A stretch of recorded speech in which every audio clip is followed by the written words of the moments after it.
कर रहे हैं और हमारी पाठ्य पुस्तक का नाम है क्षितिज। क्षितिज के अंतर्गत हम काव्य खंड का अध्ययन कर रहे हैं। हमारा अध्याय है 5 और हमारे आज के कवि हैं सूर्यकांत त्रिपाठी निराला। बच्चों, अभी तक हम आधुनिक काल, भक्ति काल और रीति काल पढ़ते हुए आए हैं। बच्चों, अब हम जो ये सूर्यकांत त्रिपाठी निराला जी के बारे में जानेंगे। ये निराला जी आधुनिक काल के छायावादी कवि हैं। कौन से हैं? आधुनिक काल के छायावादी कवि हैं। देखो बच्चों, आधुनिक काल के कई भाग थे, जैसे छायावाद था, प्रयोगवाद था, नई कविता थी, नई कहानी थी, प्रगतिवाद था। तो छायावादी जो काल था वो आधुनिक काल का सर्वप्रथम काल था और इस काल में बहुत सुंदर सुंदर कविताओं की रचना हुई, साथ ही बहुत सुंदर साहित्य रचा गया। इस काल के जो प्रमुख कवि थे और जो लेखक थे उनमें से प्रमुख थे जयशंकर प्रसाद, सुमित्रा नंदन पंत, सूर्यकांत त्रिपाठी निराला, माखनलाल चतुर्वेदी और महादेवी वर्मा, जो कि एक नारी सशक्तिकरण की महान कवयित्री थी। तो देखो बच्चों, आज हम सूर्यकांत त्रिपाठी निराला की कविताओं के बारे में पढ़ेंगे, उनके जीवन के बारे में पढ़ेंगे, उन्होंने क्या साहित्य लिखा है उसको देखेंगे। साथ ही हमारी पाठ्य पुस्तक क्षितिज में उनकी 2 कविताएं आई है, उत्साह और अट नहीं रही, दोनों के पाठ का सार देखेंगे एवं उत्साह कविता के शब्दार्थ और सह प्रसंग व्याख्या हम देखेंगे। तो बच्चों, सर्वप्रथम हम कवि का परिचय जानेंगे, फिर हम पाठ का परिचय जानेंगे और उसके बाद उत्साह जो हमारी कविता है उसका भावार्थ सह प्रसंग करेंगे। तो देखो बच्चों, निराला जी थे जो छायावादी कवि थे। हम निराला जी का सर्वप्रथम जीवन परिचय जानेंगे। इनका पूरा नाम था सूर्यकांत त्रिपाठी और निराला के नाम से ये कविताएं लिखा करते थे। तो देखो बच्चों, सूर्यकांत त्रिपाठी निराला का जो जन्म है वो बंगाल के महिसादल में सन 1899 में हुआ। कब हुआ? बंगाल के महिसादल में। बंगाल में महिसादल नाम की कोई जगह होगी, वहाँ पर 1899 में हुआ, यानी आज़ादी के पूर्व सूर्यकांत त्रिपाठी निराला का जन्म हुआ। मैं आपको यहाँ एक बात और बता देती हूँ, सूर्यकांत त्रिपाठी निराला की जो कविताएँ हैं वो प्रकृति से भरपूर तो है ही, यानी वो प्रकृति से के तो प्रेमी थे ही, साथ ही उनकी कविताओं में क्रांति और ओज है। क्या है? क्रांति है और ओज है। विद्रोह के स्वर उनकी कविताओं में मुखर होते हुए हमें दिखाई देते हैं, यानी नवयुवकों में जो जोश उन्होंने भरा है वो इनकी कविताओं में मुखरित होता है। तो देखो बच्चों, वे मूलतः गढ़ा कोला, जिला उन्नाव, उत्तर प्रदेश के निवासी थे। यानी उनका जन्म तो बंगाल में हुआ था, पर वो मूलतः यानी बेसिकली रहने वाले कहाँ के थे? उत्तर प्रदेश के थे।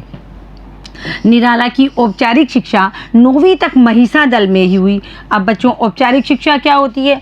औपचारिक शिक्षा वह होती है जिसे हम स्कूली शिक्षा कहते हैं, जहाँ बच्चा किसी 4 दीवारी में या किसी बिल्डिंग में जा कर के बैठता है और वहाँ अध्ययन करता है। तो ये केवल कक्षा 9 तक ही स्कूल में पढ़ने गए या विद्यालय में पढ़ने गए। उसके पश्चात इन्होंने स्वाध्याय से, स्वाध्याय का मतलब अपने आप से ज्ञान अर्जित करना, अपने आप से पढ़ाई करना। जैसे हम देखते हैं ना कि स्वयं पाठी विद्यार्थी होते हैं जो स्वयं पढ़ते हैं, उसी प्रकार इन्होंने स्वाध्याय से, खुद के अध्याय से ही संस्कृत, बांग्ला और अंग्रेजी का ज्ञान अर्जित किया।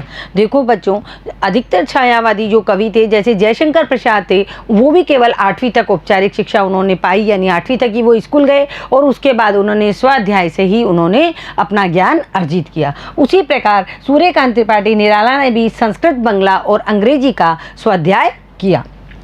वे संगीत और दर्शन शास्त्र के भी गहरे अध्येता थे। अध्येता मतलब अध्ययन करने वाले थे। उन्होंने संगीत का और दर्शन शास्त्र का बहुत गहन अध्ययन किया था। आगे देखो बच्चों, रामकृष्ण परमहंस और विवेकानंद की विचारधारा ने उन पर विशेष प्रभाव डाला। रामकृष्ण परमहंस और विवेकानंद जैसे महापुरुष जिनकी आध्यात्मिक विचारधारा थी, उस आध्यात्मिक विचारधारा का सूर्यकांत त्रिपाठी निराला पर काफ़ी प्रभाव पड़ा। निराला का पारिवारिक जीवन दुखों और संघर्षों से भरा हुआ था। क्यों भरा हुआ था दुखों और संघर्षों से? देखो बच्चों, जितने भी छायावादी आधुनिक काल के कवि थे, कवि क्या करते हैं? कविताएं लिखते हैं। वो मन के मौजी होते हैं और कल्पनाओं में विचरते हैं। उसके वो जीविकापार्जन का साधन, उन जो कविताएं लिखते हैं वो जीविकापार्जन का साधन नहीं होता है। तो इनके लिए ये दुख तो रहते ही रहते हैं, यानी इनका जो आजीविका की परेशानी तो इनको रहती ही रहती है। इसके साथ ही जीवन दुखों और संघर्षों में, संघर्ष तो ये है ही आजीविका का, लेकिन दुख इनको क्या था? इनकी पुत्री जो सरोज थी उसकी असामयिक मृत्यु हो गई अल्पायु में ही। इसके साथ ही इनकी जो पत्नी थी उनका भी बहुत जल्दी निधन हो गया। तो अपने आत्मीय जनों के आकस्मिक निधन ने इन्हें भीतर तक तोड़ दिया। यानी कल जो कवि होते हैं वो बहुत ही जैसे कोमल हृदय वाले होते हैं, और इस तरीके की यदि परेशानी उनके ऊपर आई है तो वह भीतर तक टूट गए। उन्होंने अपनी पुत्री सरोज की स्मृति में एक काव्य लिखा, सरोज स्मृति। देखो बच्चों, साहित्यिक मोर्चे पर भी उन्होंने अनवरत संघर्ष किया। साहित्यिक मोर्चे पर अनवरत संघर्ष का मतलब देखो क्या होता है, जब सूर्यकांत त्रिपाठी निराला जब कविताएं लिख रहे थे, काव्य लिख रहे थे, साहित्य लिख रहे थे, उन्हीं दिनों बहुत महान साहित्यकार जैसे जयशंकर प्रसाद हैं, माखनलाल चतुर्वेदी जो कि क्या हैं, राष्ट्रीय कवि हैं, सुमित्रा नंदन पंत है जो प्रकृति के चितेरे कवि है, महादेवी वर्मा है जो नारी सशक्तिकरण की एक बहुत बड़ी कवयित्री थी, तो ये सब भी उन दिनों अपने साहित्य लिख रहे थे। तो देखो बच्चों, कंपटीशन तो बढ़ता ही है। हम भी जैसे पढ़ते हैं क्लास में तो बच्चों में आपस में कंपटीशन होता है ना, प्रतियोगिता रहती है। उसी प्रकार इतने महान साहित्यकार इनके साथ साथ साहित्य लिख रहे थे, तो साहित्य के क्षेत्र में भी इन्होंने अनवरत यानी लगातार संघर्ष किया है। और सन 1961 में इनका देहांत हो गया।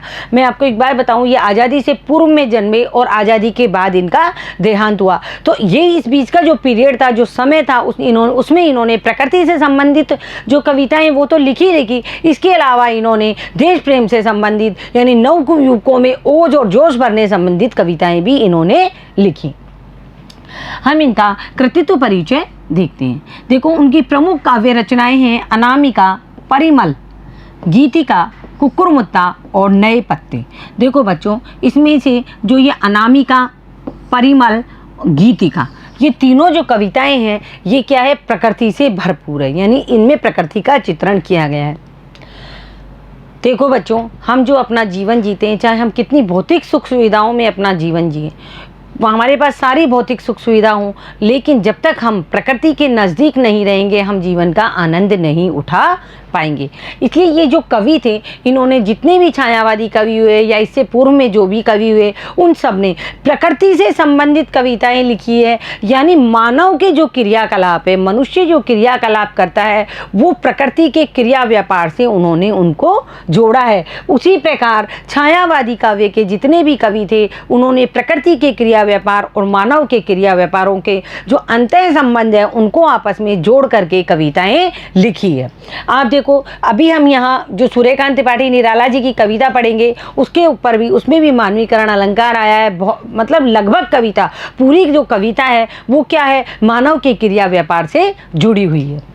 आप देखो, कुकुरमुत्ता और नए पत्ते, ये जो इनकी कविताएं थी, ये क्या थी, ये उस शोषित वर्ग को ऊपर उठाने के लिए थी जिनका शोषण किया जा रहा था। तो कुकुरमुत्ता और नए पत्ते जो कविता है, ये नवयुवकों के लिए आह्वान है कि तुम उठो और अपने अधिकारों के लिए लड़ो। आगे देखो बच्चों, उपन्यास, कहानी, आलोचना और निबंध लेखन में भी उनकी ख्याति अविस्मरणीय है।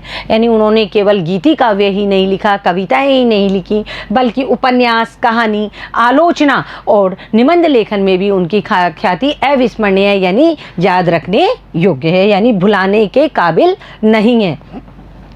आगे देखो बच्चों, निराला रत्नावली के 8 खंडों में उनका संपूर्ण साहित्य प्रकाशित है। यदि आपको निराला जी का साहित्य पढ़ना है, जो बच्चे आगे जाके साहित्य लेंगे, और अगर यदि वो निराला जी का साहित्य पढ़ना चाहते हैं, तो निराला रत्नावली के जो 8 खंड हैं, उन 8 खंडों में उनका संपूर्ण साहित्य है, यानी उसमें उनका काव्य साहित्य भी है और गद्य साहित्य भी है। निराला विस्तृत सरोकारों के कवि हैं। कैसे हैं? विस्तृत सरोकारों के कवि है, यानी वो गद्य भी लिखते हैं और वो पद्य भी लिखते हैं, निबंध भी लिखते हैं, तो आलोचनाएं भी लिखते हैं, तो उपन्यास भी लिखते हैं, कहानी भी लिखते हैं। इसके साथ ही वो काव्य खंड में प्रकृति से भरपूर कविताएं भी लिखते हैं, तो ओज और तेज से भरी हुई और भी कविताएं वो लिखते हैं। देखो, दार्शनिकता, विद्रोह, क्रांति, प्रेम की तरलता और प्रकृति का विराट तथा उदात्त चित्र उनकी रचनाओं में उपस्थित है। देखो, निराला जी विस्तृत सरोकार, यानी बहुत सारे जो सरोकार है उनसे संबंधित है, उनके कवि है। उनकी कविताओं में दार्शनिकता झलकती है, क्योंकि दर्शन शास्त्र का इन्होंने बहुत गहरा अध्ययन किया था। इनकी कविताओं में विद्रोह है, क्रांति है, प्रेम की तरलता है। क्या है? प्रेम की तरलता है, साथ ही प्रकृति का विराट चित्रण भी है और प्रकृति का मनोहारी चित्रण भी है, और उनका उदात्त चित्र भी उनकी रचनाओं में उपस्थित है। आगे देखो बच्चों, निराला जी के विद्रोही स्वभाव ने कविता के भाव जगत और शिल्प जगत में नए नए प्रयोगों को संभव किया। देखो, निराला जी का कैसा स्वभाव था? विद्रोही स्वभाव था। मतलब वो क्या सोचते थे, जो शोषक वर्ग है, मतलब जो वर्ग शोषण कर रहा है, किनका? शोषित वर्ग का, उनके प्रति उनके मन में विद्रोह था कि जो शोषित वर्ग है, जो उत्पीड़ित वर्ग है, जो प्रताड़ित वर्ग है, जो हाशिए पे जो लोग बैठे हैं, उनका शोषण नहीं किया जाना चाहिए, उन्हें भी ऊंचा उठने का मौका देना चाहिए। तो उनका जो विद्रोही स्वभाव था, उस विद्रोही स्वभाव उनका उन कविताओं में झलका है। तो उन कविताओं का जो भाव जगत है, भाव जगत का मतलब कविता का जो भावार्थ है, और शिल्प जगत जो कविता का काव्य शिल्प है, उनमें नए प्रयोगों को उन्होंने संभव किया है। छायावादी रचनाकारों में उन्होंने सबसे पहले मुक्त छंद का प्रयोग किया। देखो बच्चों, ये एक प्रश्न भी बनता है, उस कवि का नाम लिखिए या उस लेखक का नाम लिखिए जिसने छायावादी रचनाकारों में सबसे पहले मुक्त छंद का प्रयोग किया। वो कौन से कवि हैं? सूर्यकांत त्रिपाठी निराला। शोषित, उपेक्षित, पीड़ित और प्रताड़ित, इन जन के प्रति उनकी कविता में जहाँ गहरी सहानुभूति का भाव मिलता है, वहीं शोषक वर्ग और सत्ता के प्रति प्रचंड प्रतिकार का भाव भी मिलता है। देखो, उनका कैसा स्वभाव था? उनका विद्रोही स्वभाव था। कविताओं में वो अपना विद्रोही स्वभाव प्रकट करते थे, यानी वो कोई झंडे लेके नारे नहीं लगाते थे। वो क्या करते थे? कविताओं के माध्यम से अपना विद्रोही स्वभाव प्रकट करते थे। किन के प्रति? शोषक वर्ग और सत्ता के प्रति, जो सत्ता चल रही थी, अंग्रेजों की जो सरकार थी, उसके प्रति। और शोषक वर्ग कौन था उन दिनों? यानी उन दिनों जमींदार, साहूकार, सेठ जो लोग थे, वो गरीब किसानों को और मजदूरों को क्या कर रहे थे? उनका शोषण कर रहे थे। और एक तरफ अंग्रेज लोग परेशान कर रहे, दूसरी तरफ ये जो साहूकार लोग थे, ये लोग परेशान कर रहे थे। किनको? शोषित वर्ग को, जो उपेक्षित और पीड़ित और प्रताड़ित वर्ग था। तो उनके प्रति जो निराला जी थे, उनके मन में गहरी सहानुभूति थी और शोषक वर्ग और सत्ता के प्रति प्रतिकार का भाव भी था। देखो बच्चों, हमारी जो ये कविता है उत्साह, जो हमारी पाठ्य पुस्तक में आई है, उस कविता में क्या आया है, और एक साथ में इन्होंने दूसरी कविता और लिखी है जो भी हमारी पाठ्य पुस्तक में अट नहीं रही। हम दोनों कविताओं के पाठ का सारांश यहाँ देखेंगे। देखो, उत्साह जो एक कविता है, ये क्या है बच्चों? ये एक आह्वान गीत है। आह्वान का मतलब है आमंत्रण देना, किसी को बुलावा देना या आमंत्रण देना, और जो बादलों को संबोधित है। यानी यहाँ कवि किसको संबोधित कर रहा है? बादलों को। और किसको आमंत्रण दे रहा है? बादलों को। बादल है जो निराला जी का प्रिय विषय है।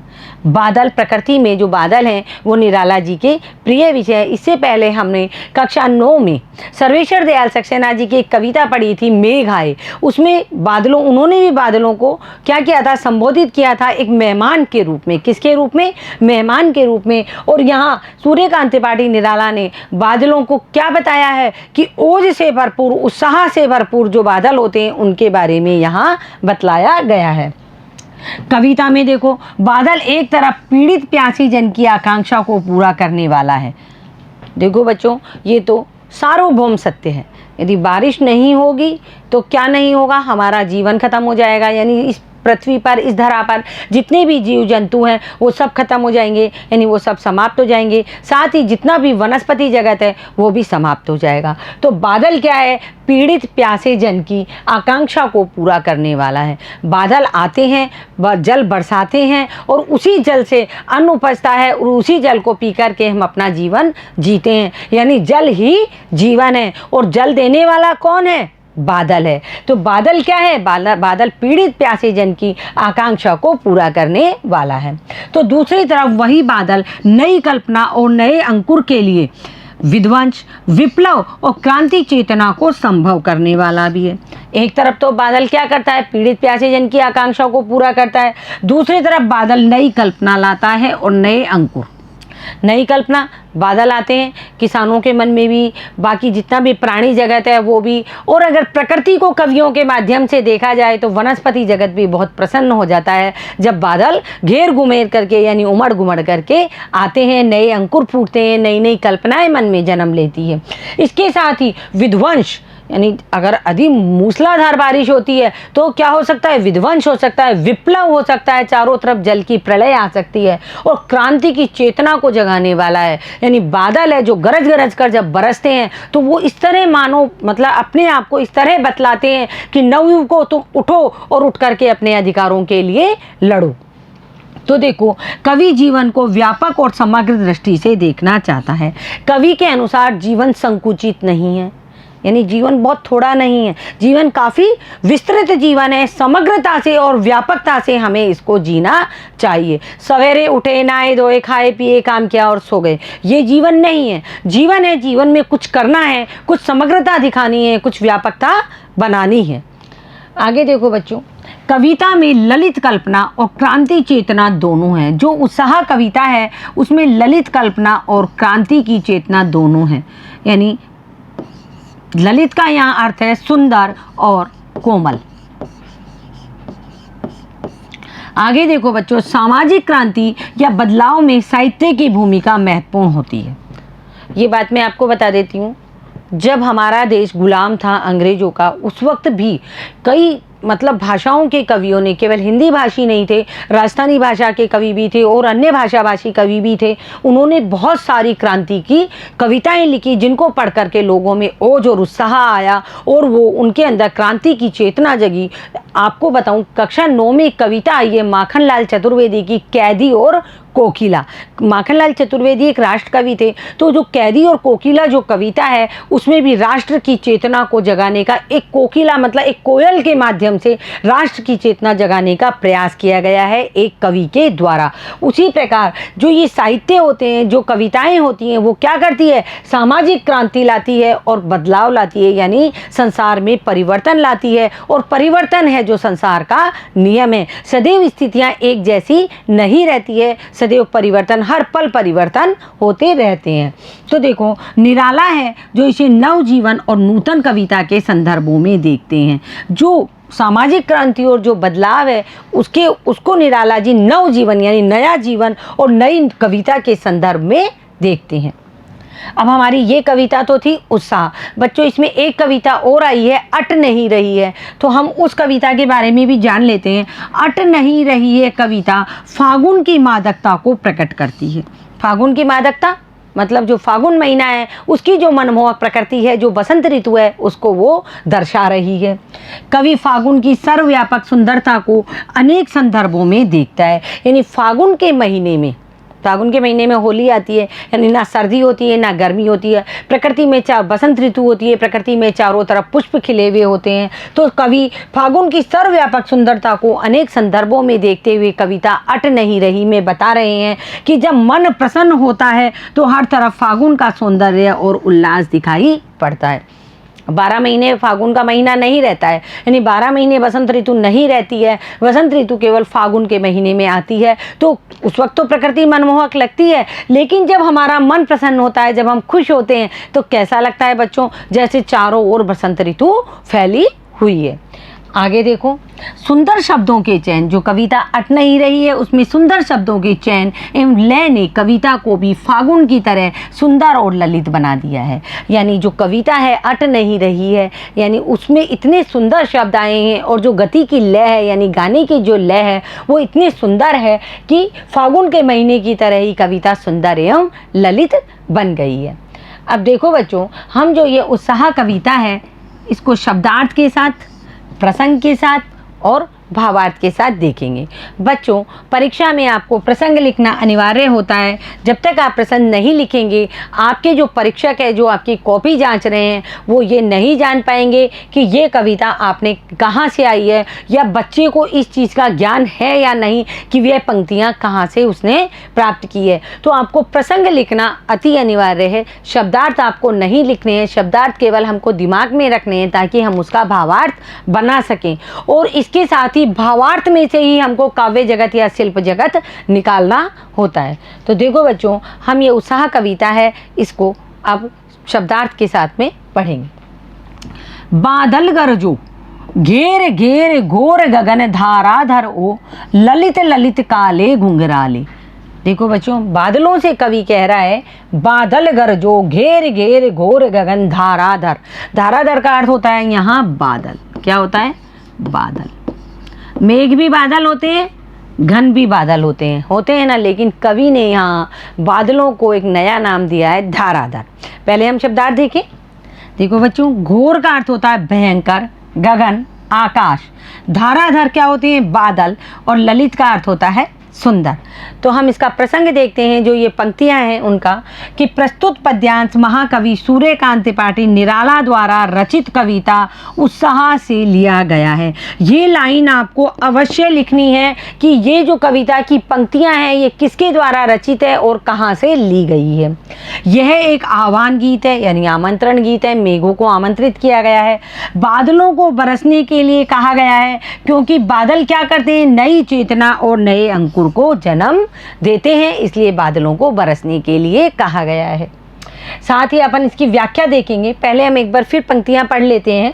बादल गरजो, कवि क्या कह रहे हैं कि बादल तुम गरजो, घेर घेर घोर गगन, उमड़ घुमड़ कर गगन में, यानी आकाश में उमड़ घुमड़ कर आओ, धाराधर ओ बादल तुम उमड़ घुमड़ कर आओ, ललित ललित काले घुंघराले, सुंदर सुंदर काले घुंघराले बालों वाले, मतलब जो काले बाल होते हैं उन बालों के समान सुंदर जो तुम हो, तुम आओ और इस आकाश में उमड़ घुमड़ कर आकर के तुम बरसो। हम अच्छे से इसकी व्याख्या देखते हैं। देखो बच्चों, उपरोक्त पंक्तियों में कवि निराला ने उस सुंदर वातावरण का वर्णन किया है जब आकाश काले काले बादलों से भर जाता है। आकाश क्या होता है, आकाश में जब काले काले बादल भर जाते हैं तो उनके बीच में से जब उनमें आपस में घर्षण होता है, तेजी से लाइन चमकती हुई हमको दिखाई देती है, जिसे हम बिजली कहते हैं। बहुत सुंदर लगती है काले बादलों के बीच में से जब बिजली आकाश में चमकती है। तो बिजली जब चमकती है तो बादलों के गर्जन का शोर होता है। देखो बच्चों, बादल ऐसे ही नहीं गरजते हैं। बादल जब गरजते हैं जब तड़ित होती है। तड़ित का मतलब जब बिजली चमकती है, तभी पहले बिजली चमकती है और उसके कुछ ही क्षणों में, यानी उन क्षणों के ही कुछ क्षणों में क्या होता है, बादलों के गरजने की आवाज़ आती है। तब कवि बादलों को संबोधित करते हुए कहता है कि हे बादल तुम गरजो, क्या करो, तुम गरजो, तुम समस्त आकाश को घेर घेर कर मूसलाधार वर्षा करो। यानी बादल तुम आओ, उमड़ घुमड़ कर काले काले बादल तुम आकाश में आओ और गरज गरज कर बरसो। ऐसे ही नहीं कि तुम आए और रिमझिम बरसात करके चले गए। कवि यहाँ कहना चाहता है कि बादल तुम आओ, तुम गरजो और समस्त आकाश को घेर घेर कर मूसलाधार वर्षा करो। हे बादल तुम अत्यंत सुंदर हो, ललित ललित। यहाँ कवि कहना चाहते हैं ललित ललित काले घुंघराले, यानी कि बादल तुम अत्यंत सुंदर हो। तुम्हारा स्वरूप कैसा है, छोटे बालक के समान है। कैसा स्वरूप है तुम्हारा, छोटे बालक के समान है। बादल जो होते हैं बहुत रुई के जैसे, रुई देखिए उसकी समान हमको दिखाई देते हैं आकाश में। और कैसे दिखाई देते हैं, जैसे छोटे बालक के सिर पर काले काले घुंघराले बाल होते हैं, उसी के समान तुम काले घुंघराले बालों के समान यहाँ दिखाई दे रहे हो। यानी यहाँ बादलों का मानवीकरण किया गया है। मैंने आपको बताया मानवों का जो क्रिया व्यापार है, मनुष्य का क्रिया व्यापार प्रकृति के क्रिया व्यापार से कवि ने जोड़ा है। यानी बादलों को किस चीज़ की उपमा दी है, बालक के काले घुंघराले बालों से। तो आपको यहाँ समझ में आया यहाँ कवि क्या कह रहा है, यहाँ ओष्ठतापूर्ण बात कर रहा है कवि कह रहे हैं कि बादल तुम आओ और आकर के जोर जोर से गरजो और गरज गरज कर मूसलाधार बारिश करो। आगे देखो, बाल कल्पना कैसे पाले, विद्युत छवि उर्मे कवि नवजीवन वाले, वज्र छिपा नूतन कविता फिर बर दो बादल गरज। आप देखो, विद्युत छवि, विद्युत का मतलब होता है बिजली और छवि का मतलब होता है शोभा, यानी बिजली की शोभा। उर का मतलब होता है हृदय।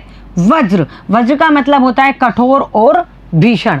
वज्र का मतलब क्या होता है, वज्र होता है ना जो बहुत कठोर होता है। नूतन का अर्थ होता है नई। तो अब देखो यहाँ, बाल कल्पना कैसे पाले, विद्युत छवि उर्मे, उर का मतलब हृदय बताया मैंने आपको, कवि नवजीवन वाले। तो कवि यहाँ कह रहे हैं ओ काले रंग के सुंदर सुंदर घुंघराले बादल, यानी बादलों को किस चीज़ की उपमा दी है, बालक के काले काले घुंघराले बालों की। तो कवि कह रहे हैं कि ओ काले रंग के सुंदर घुंघराले बादल तुम पूरे आसमान को घेर कर जोरदार ढंग से गर्जना करो। मैंने आपको पहले ही बताया कि कवि क्या कह रहे हैं कि तुम केवल ऐसे ही मत बरसो, तुम पूरे आकाश को घेर लो और घेर करके जोरदार गर्जना करके तुम बरसो, क्योंकि तुम अबोध बालकों की कल्पना के समान पाले गए हो। कैसे पाले गए हो, बाल कल्पना कैसे पाले, जैसे छोटे बच्चों को पालते हैं उसी प्रकार आकाश में तुमको पाला गया है। विद्युत छवि उर्मे कवि नवजीवन वाले। तो कवि यहाँ कहना क्या चाहते हैं कि तुम अपने हृदय में बिजली की शोभा को धारण करते हो। बिल्कुल सही है, उर्मे यानी हृदय में, बादलों के बीच में से बिजली चमकती है, यानी ऐसा प्रतीत होता है माने बादलों ने अपने हृदय में बिजली को धारण कर रखा है। तुम नवीन सृष्टि करने वाले हो, तुम जल रूपी नवीन जल प्रदान करने वाले हो। तुम्हारे अंदर क्या है? तुम्हारे अंदर वज्र छिपा है, नूतन कविता, यानी तुम नवजीवन वाले तो हो ही, साथ ही तुम्हारे हृदय में वज्र छिपा है, यानी कठोर शक्ति। तुम्हारे अंदर वज्रपात की शक्ति छिपी हुई है। वज्रपात की शक्ति का मतलब होता है, देखो बच्चों, जब बादलों में से बिजली चमकती है और वो बिजली यदि संयोगवश ज़मीन पर गिर जाती है, या दुर्भाग्यवश मान लें हम ज़मीन पर गिर जाती है, किसी पर गिर जाती है, तो उसके ऊपर वज्रपात करती है, यानी उसको मृत्यु के मुंह में पहुंचा देती है। तो कवि यहाँ कह रहा है कि तुम्हारे अंदर क्या है? वज्रपात की शक्ति छिपी हुई है। अभी आप देखो, यहाँ बादलों तक रुको। अब कवि क्या कहना चाह रहा है? बादलों को संबोधित करके कवि उन नवयुवकों को कहना चाह रहा है कि नवयुवकों, तुम उठो, जो शोषित वर्ग के लोग हैं वो उठो और उठ करके क्या करो? अपने अधिकारों के लिए लड़ो। क्या करो? अपने अधिकारों के लिए लड़ो। तुम्हारे अंदर वज्रपात की शक्ति है। तुम्हारे अंदर किसकी शक्ति? वज्रपात की, यानी तुम जो सामने वाले शोषक वर्ग है उसके ऊपर वज्रपात करो। ये नहीं कि तुम हाथ पे हाथ रख के बैठ जाओ, जैसे बादल से कह रहे हैं कवि कि तुम रिमझिम बरसात मत करो, गरज गरज कर मूसलाधार बारिश करो। उसी प्रकार नवयुवकों से कह रहे हैं उठो और गरज गरज कर अपने अधिकारों के प्रति तुम लड़ाई लड़ो, अपने अधिकारों को छीनो यदि तुम्हें कोई नहीं दे रहा। यानी कुल मिलाकर के कवि जो उत्साह और रोज भरना चाहता है कि अंग्रेजों को इस देश से भगाओ, और जो शोषक वर्ग है, जो सत्ता वर्ग है, उसके प्रति प्रतिकार की भावना कवि यहाँ प्रकट कर रहे हैं।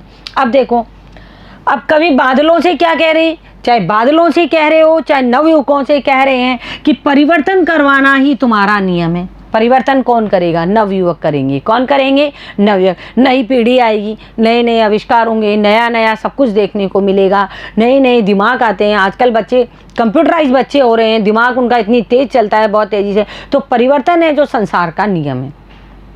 अभी आपने देखा, अब तक जितनी भी वैक्सीन बनती आई है उनको बनने में 10-10 साल लग जाते थे, लेकिन कोरोना की वैक्सीन 6 से 8 महीने में बन के तैयार हो गई। तो ये क्या है? ये नवयुवकों ने जो परिवर्तन किया है, जो नया परिवर्तन है, वो है नए नए वैज्ञानिक है, नए नए आविष्कार कर रहे हैं। उसी प्रकार कवि यहाँ कहना चाहते हैं कि बादलों से को भी संबोधित कर रहे हैं, बादलों को संबोधित करके नवयुवकों को कह रहे हैं कि परिवर्तन कराना ही तुम्हारा नियम है। तुम मेरे हृदय में एक नई कविता को जन्म दो और संसार को फिर से नवीन प्रेरणा से भर दो। बादल तुम गरजो। यानी कवि क्या कहना चाह रहे हैं? कवि ये कहना चाह रहे हैं नवयुवकों उठो और उठ करके गरजो, और गरज करके मतलब गरजने से मतलब कुछ ऐसा कुछ नया करो जिससे परिवर्तन आए। उसी प्रकार कवि बादलों के बारे में बता रहे हैं कि बादलों, तुम इस तरह का कोई इस तरीके की बारिश करो या इस तरीके की आवाज़ें करो गरज गरज कर, कि मेरा जो हृदय है वो क्या करे? एक नई कविता लिखने का उसका उत्साह और अधिक बढ़ जाए। आपने देखा है कवि सारे होते हैं जो कल्पना लोक में विचरते हैं। कभी चांद को देख करके, चांद की चांदनी को देख करके, शरद पूर्णिमा को देख करके, और पृथ्वी को देख करके, हरियाली को देख करके, इनको देख करके कवि कल्पनाएं करते हैं, बादलों को देख करके और कविताएं लिखते हैं। उसी प्रकार कवि कह रहे हैं तुम मेरे हृदय में बादलों एक नई कविता को जन्म दो और संसार को फिर से नवीन प्रेरणा से भर दो, यानी संसार में एक नव जीवन भर दो और बादल तुम गरजो। यहाँ बादलों के माध्यम से, देखो आ गया ना लाइन में, बादलों के माध्यम से कवि नवयुवकों में उत्साह का संचार कर रहे हैं। किनके? बादलों के माध्यम से किनको कह रहे हैं? नवयुवकों को कह रहे हैं कि तुम उठो, तुम्हारे अंदर वज्रपात की शक्ति है, और उठ करके क्या करो? अपने देश में अपनी इस धरा को परिवर्तित कर दो। आगे देखो बच्चों, ये जो पंक्तियां हमने व्याख्या सहित पढ़ी, उनकी हम विशेषताएं यहाँ देखेंगे। आपको प्रसंग लिखना है, व्याख्या लिखनी है, और जो विशेषता यहाँ आई है उस विशेषता को आपको यहाँ बताना है। जैसे कवि द्वारा बादलों का सकारात्मक दृष्टिकोण व्यक्त किया गया है। बादलों के पॉजिटिविटी, यानी बादलों का सकारात्मक दृष्टिकोण प्रस्तुत किया गया है। यानी बादल इस तरीके की क्रियाकलाप करेंगे तो मनुष्य को ये सब सीखना चाहिए। बादल पोरस और क्रांति के प्रतीक बताए गए हैं, ओज और उत्साह के प्रतीक बताए गए हैं। पद्यांश में प्रयुक्त भाषा खड़ी बोली हिंदी है। कौन सी है? खड़ी बोली हिंदी है, तथा मुक्त छंद है, उपमा अलंकार है। उपमाएं दी गई है, काले काले घुंघराले जो बच्चे के बाल होते हैं उसकी उपमा बादलों को दी गई है। तत्सम शब्द का प्रयोग किया गया है। भाषा बहुत सरल और सहज ही ग्रहणीय है, यानी बहुत जल्दी समझ में आने वाली है। आगे की पंक्तियां देखें। विकल विकल उन्मन थे उन्मन, विश्व के निदाग के सकल जन, आए अज्ञात दिशा से अनंत के घन। देखो बच्चों, शब्दार्थ देखो, विकल का अर्थ है व्याकुल, उन्मन अनमना और उदास, यानी जो व्याकुल हो, अनमना हो, उदास हो। निधाग, निधाग का अर्थ होता है यहाँ गर्मी। अज्ञात अनजान, सकल सारे, अनंत आकाश। देखो बच्चों, यहाँ अनंत है, जो आकाश को अनंत बताया गया है, यानी आकाश का पर्यायवाची तो अनंत नहीं होता, लेकिन यहाँ अनंत बताया गया है आकाश को। उसका कारण ये है कि आकाश की स्वयं की कोई सीमा नहीं होती है। आकाश की सीमा आज तक किसी ने नहीं देखी। हमारे यहाँ जो ब्रह्मांड है, उस ब्रह्मांड में अनेक ग्रह विचरते हैं, और वो सब जब हम उन ग्रहों से अपने आगे पीछे ऊपर नीचे कहीं भी देखते हैं तो हमें चारों तरफ आकाश दिखाई देता है। तो आकाश क्या है? अनंत है। तो देखो, पहले हम इसका प्रसंग देखेंगे इन पंक्तियों का। प्रस्तुत पद्यांश महाकवि सूर्यकांत त्रिपाठी निराला द्वारा रचित कविता उत्साह से लिया गया है।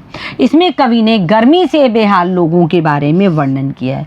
बादल आने से पहले भयंकर गर्मी हो जाती है, उमस की गर्मी जिसको कहते हैं, तो लोग कितनी तरह व्याकुल और परेशान हो जाते हैं, उसके बारे में कवि ने यहाँ बतलाया है।